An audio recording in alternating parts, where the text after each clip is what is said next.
ভূমিকম্পের ভয়ে বেশ আতঙ্কেই রয়েছে দেশের মানুষ।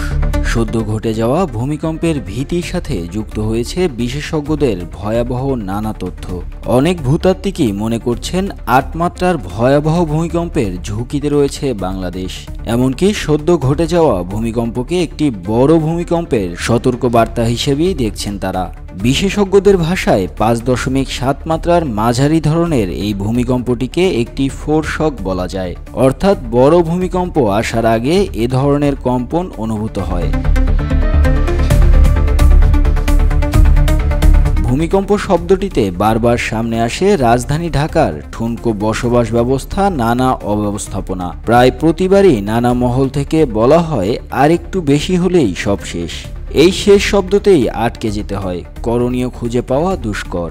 যুগ যুগ ধরে নানা অনিয়ম অব্যবস্থাপনার ধারাবাহিকতায় যে শহর গড়ে উঠেছে, সেই শহরকে ভূমিকম্পের মতো দুর্যোগের হাত থেকে বাঁচানোর উপায় খুঁজে পাওয়া আসলেই দুষ্কর। তবু একটি প্রবাদ তো রয়েছে, আশায় বাঁচে চাষা। নানা জরিপ, ভবিষ্যৎবাণী, বিশেষজ্ঞদের মন্তব্যই যোগায় আশা কিংবা হতাশার খোরাক।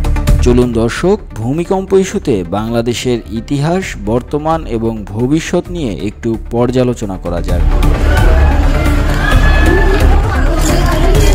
প্রায় ১০০ বছরের মধ্যে এই অঞ্চলে বড় কোনো ভূমিকম্প হয়নি, কিন্তু আমাদের দেশের ভূখণ্ডে বড় ভূমিকম্প হওয়ার ইতিহাস রয়েছে। ঐতিহাসিক তথ্য অনুযায়ী ৭ মাত্রার ভূমিকম্প ১০০ থেকে ১২৫ বছর পর পর এবং ৮ মাত্রার ভূমিকম্প ২৫০ থেকে ৩০০ বছর পর পর আসার সম্ভাবনা থাকে। ১৯৩০ সালের পর দেশে বড় কোনো ভূমিকম্প না হওয়ায় বর্তমানে ঝুঁকি তৈরি হয়েছে। ১৯৬৯ সালে ৭.৬ মাত্রার কাছাড় ভূমিকম্প, ১৮৬৯ সালে ৭.৬ মাত্রার কাছাড় ভূমিকম্প, ১৮৮৫ সালে ৭.১ মাত্রার বেঙ্গল ভূমিকম্প, ১৮৯৭ সালে ৮.১ মাত্রার গ্রেট ইন্ডিয়ান ভূমিকম্প এবং ১৯১৮ সালে ৭.৬ মাত্রার শ্রীমঙ্গল ভূমিকম্পের মতো বড় দুর্যোগের ইতিহাস রয়েছে এ অঞ্চলের। দেশের সংশ্লিষ্ট সকল পক্ষের মন্তব্যেই জানা যাচ্ছে দেশে আসছে বড় ধরনের এক ভূমিকম্প। তবে এই ভূমিকম্প মোকাবিলায় কতটা প্রস্তুত ঢাকা, নাকি অপেক্ষা অসহায় আত্মসমর্পণের?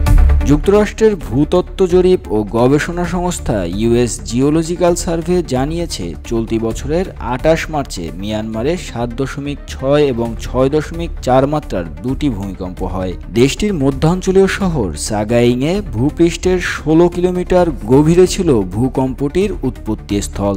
এর প্রভাব মিয়ানমারের প্রতিবেশী থাইল্যান্ড ও বাংলাদেশেও পৌঁছেছিল। এই ভূমিকম্পের ফলে মিয়ানমারে হাজার হাজার মানুষের মৃত্যু হয় এবং থাইল্যান্ড সহ প্রতিবেশী দেশগুলো ব্যাপক ক্ষতিগ্রস্ত হয়। বাংলাদেশ এবং এর আশেপাশে ছোট ছোট এই ভূমিকম্পগুলো বড় ভূমিকম্পের পূর্বাভাসকে আরও কাছে এনেছে। ঐতিহাসিক ভূমিকম্পের পরম্পরা বিশ্লেষণ এবং দিন দিন সংখ্যা বৃদ্ধির কারণেই বিশেষজ্ঞরা বাংলাদেশে বড় মাত্রার ভূমিকম্পের শঙ্কা করছেন। খোদ দুর্যোগ ব্যবস্থাপনা ও ত্রাণ মন্ত্রণালয়ের একটি প্রতিবেদনেও উঠে এসেছে বড় মাত্রার ভূকম্পন হলে কি ভয়াবহ ক্ষতি হতে পারে। ইতিমধ্যে মন্ত্রণালয়টি থেকে জাতীয় দুর্যোগ ব্যবস্থাপনা পরিকল্পনার একটি প্রতিবেদনও তৈরি করা হয়েছে। ওই প্রতিবেদনে বলা হয়েছে, বাংলাদেশে যদি বড় মাত্রার ভূমিকম্প হয় তাহলে সারা দেশে ৬,১২,০০,০০০ মানুষ ক্ষতির মুখে পড়বে। এছাড়াও ক্ষতির মুখে পড়বে ১১,০৯,০০০ পাকা ভবন, ২১,১৪,০০০ সেমি পাকা স্থাপনা, ৪০২টি খাদ্য গুদাম, ১৪টি গ্যাস ফিল্ড, ১৯৫টি হাসপাতাল।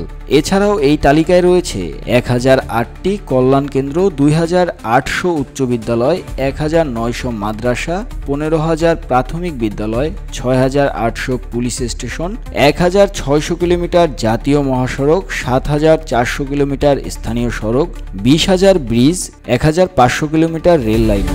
এই প্রতিবেদনে বাংলাদেশে যে ভূমিকম্প মোকাবিলায় প্রস্তুতির অভাব রয়েছে তাও স্বীকার করা হয়েছে।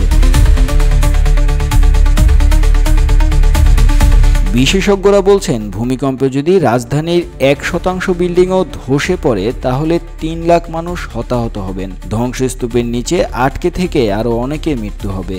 এ অবস্থায় ভূমিকম্প সহনীয় নিরাপদ অবকাঠামো তৈরির পাশাপাশি নিয়মিত মহড়া ও সচেতনতা বাড়ানোর তাগিদ এসেছে বিশেষজ্ঞদের কাছ থেকে। ভূমিকম্পের ব্যাপারে সকল জরিপ কিংবা শঙ্কা আশঙ্কা কপালে চিন্তার ভাঁজ ফেলার মতোই। তবুও ভাবতে হবে, ভাবাতে হবে। সব শেষ হয়ে যাওয়ার আগে যে সতর্কবার্তা আসে সেখান থেকেই প্রস্তুত হতে হয় অপ্রিয় সত্য মোকাবেলায়। মুস্তাফিজ আবির, ডেস্ক রিপোর্ট, রূপালী বাংলাদেশ।